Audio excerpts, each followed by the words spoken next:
देश में महिला आरक्षण बिल को लेकर बीजेपी एक तरह से विजयी मुद्रा में दिखाई दे रही है, लेकिन ज़मीनी स्थिति यह है कि जो विपक्ष है वो लगातार क्रिटिसिज्म कर रहा है और ये कह रहा है कि केवल महिलाओं को एक लॉलीपॉप पकड़ा दिया गया। मेरे साथ इस मामले पर बातचीत करने के लिए राष्ट्रीय लोकदल की महिला प्रकोष्ठ की राष्ट्रीय अध्यक्ष मनीषा अहलावत जी हैं। मैम, जो बिल पास हुआ है उसको लेकर एक तरीके से 2024 के लोकसभा चुनाव में गेंद चाहती है बीजेपी। आपको क्या लगता है कि ज़मीनी हकीकत क्या है, कितना क्या मिला महिलाओं को? देखिए, ये बिल काफ़ी समय से, दशकों से कई महिलाओं के आंदोलन के बाद एक बिल बना था जो 2000 मेरे ख्याल में 8 में पेश भी हुआ था राज्यसभा में। तो लेकिन वो आगे नहीं बढ़ पाया था क्योंकि उसमें कई दिक्कतें थी और सबकी सहमति नहीं हो पा रही थी।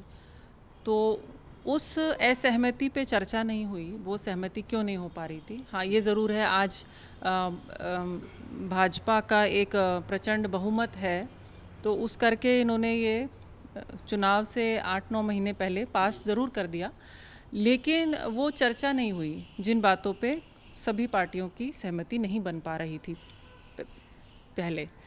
तो वो किन बातों पे सहमति नहीं थी, एक तो यही था कि इसमें कोटा में कोटा नहीं है, और दूसरा ये था कि ये जनगणना, जातिगत जनगणना होगी तो परिसीमन नया होगा, उसके बाद ये लागू होगा। तो ये मुझे लगता है एक तरह से बिना कोई चर्चा करे और बस इसी तरह ऐसे ही पास कर दिया है, लेकिन ये लागू नहीं हो पाएगा। तो जो बिल, जो कानून लागू नहीं हो पाएगा उसको हम क्यों उसके लिए हम बधाइयाँ दें और मनाएं, क्योंकि ये तो फिर एक तरह से एक जुमला ही हुआ। तो आपने कानून तो ला दिया, लेकिन वो लागू होने में अभी जहाँ तक मुझे लगता है कि 31 में तो जनगणना होगी, उसके बाद परिसीमन होगा, तो हो सकता है 2039 तक ये टल सकता है। और अब इसमें आंदोलन का कोई स्कोप नहीं छोड़ा, क्योंकि कहने को तो बिल तो पारित हो गया, तो अब किस लिए लड़ रही हैं महिलाएं। तो इसलिए मुझे लगता है कि इस जीत में बहुत बड़ी हार है और इसको एक महिलाओं का दशकों का आंदोलन पे पानी फिर गया है। और मना सकते हैं, हम कहने को बोल सकते हैं जी हम ये कानून बन गया है, लेकिन वो लागू नहीं हो पाएगा। मैम, अगर इलेक्शन में देखें तो इलेक्शन में भी कुछ नहीं आएगा महिलाओं के हाथ, कुछ ऐसा कंपल्सन नहीं है। जब ये आप देखिए लागू ही नहीं होगा, इलेक्शन तो अभी अगले साल है, तो कोई भी भाजपा का नेता या प्रधानमंत्री जी खुद ये नहीं बता रहे हैं कि ये लागू कब होगा। जब तक ये लागू नहीं होगा तब तक कोई कंपल्शन नहीं है कोई भी पार्टी।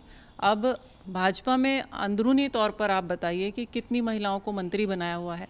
हमारे ही प्रदेश के अनुराधा पटेल जी हैं, इनको मंत्री बना सकते थे, कैबिनेट मंत्री 10 साल हो गए, उनको नहीं बनाया। केवल एक निर्मला सीतारमण जी हैं और एक स्मृति ईरानी जी हैं, घूम फिर के इन्हीं को सारे पोर्टफोलियो, स्मृति ईरानी जी सारे पोर्टफोलियो संभाल चुकी हैं। तो क्या पूरी भाजपा में कोई महिला इस काबिल नहीं उनको लगी कि उन्हें कभी टेक्सटाइल मिनिस्टर बना देते हैं, कभी एचआरडी मिनिस्टर बना देते हैं, कभी वक्फ बोर्ड माइनॉरिटी का कार्यभार दे देते हैं। तो एक ही दो ही महिलाओं के ऊपर क्यों निर्भर है भाजपा, जबकि वो कहते हैं हमारे 1 करोड़ महिला कार्यकर्ता हैं।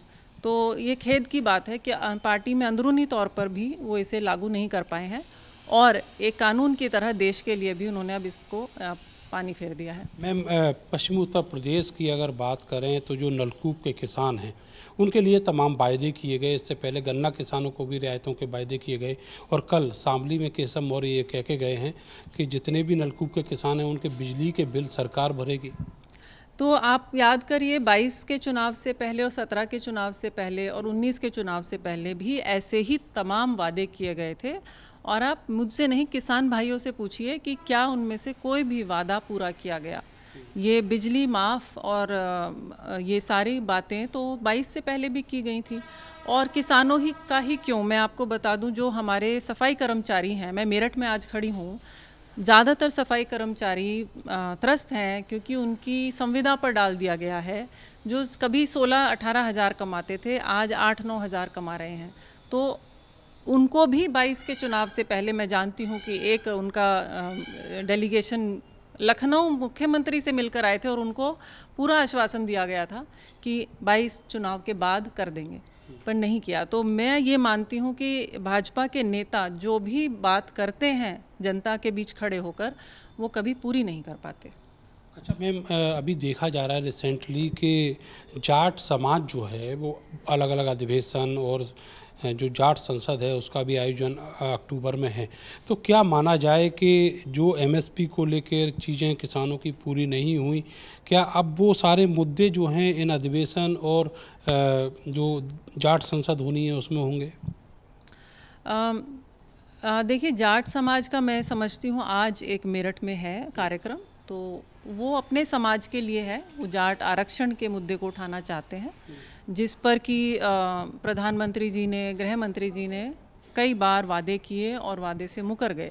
तो अब उन्हें भी लग रहा है कि 10 साल होने वाले हैं और बार बार हमें ऐसे बहका के भेज दिया जाता है और वो वादा पूरा नहीं किया जाता। तो ये अधिवेशन उसके लिए हो रहा है।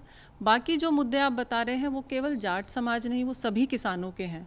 तो वो तो हर पार्टी जो किसान के साथ खड़ी है वो उठा रही है उन मुद्दों को। मैम, ये जो अधिवेशन और जाट संसद की बात है, तो इनके इम्पैक्ट 2024 के लोकसभा चुनाव में क्या देखती हैं आप? देखिए, जाट समाज का जो जाट महासभा का आज जो कार्यक्रम है, ये इन्होंने ही एक समय पर प्रधानमंत्री जी जब प्रधानमंत्री नहीं थे तब इनके वादे, इनकी बातें सुने और उन्हें लगा कि ये करेंगे आगे चल के कुछ, और इस करके इनको काफ़ी समर्थन दिया, जिससे कि ये 14 में जीते। 14 में आप देखिए यूपी में कितनी सीटें आई थी, 72 सीटें मेरे ख्याल में आई थी, 72-73 भाजपा की। तो उन सीटों को जीतने के पीछे यही था कि केवल जाट समाज नहीं, हर समाज ने ये सोचा कि हमें एक ओबीसी नेता मिल रहा है और ये हमारे हित की बात करेंगे। लेकिन पिछले 7, 8, 9 सालों में जो हुआ है उसमें दिख रहा है कि सबसे ज़्यादा नुकसान ओबीसी समाज का हुआ है, ओबीसी प्रधानमंत्री के रहते हुए। तो इसमें इस वजह से सब में एक हताशा है, एक रोष है कि अब फिर चुनाव आ रहे हैं, तो क्या वो वादे पूरे करने का अब तो समय भी नहीं बचा है, तो क्या वो किए जाएंगे? तो इस वजह से केवल जाट समाज नहीं, आप देखिएगा बाकी समाज भी, त्यागी समाज है, बाकी समाज भी जुड़ रहे हैं आपस में और मंथन कर रहे हैं कि क्या हम दोबारा वो गलती करना चाहेंगे, दोबारा नहीं तिबारा। तो ये सभी सोच रहे हैं। बहुत बहुत शुक्रिया आपका। तो केवल जाट समाज ही नहीं, त्यागी समाज, इसके अलावा जो गुर्जर नेता हैं, गुर्जर समाज है वो भी आहत है और उसकी भी बहुत सारी जो पंचायतें हैं वो सब चल रही हैं और रोष जो है सरकार के रवैये को लेकर है, जिसमें जो वायदे किए गए थे वो पूरे नहीं हुए। कैमरा सहयोगी सानू के साथ मैं नरेंद्र, भारत समाचार, मेरठ।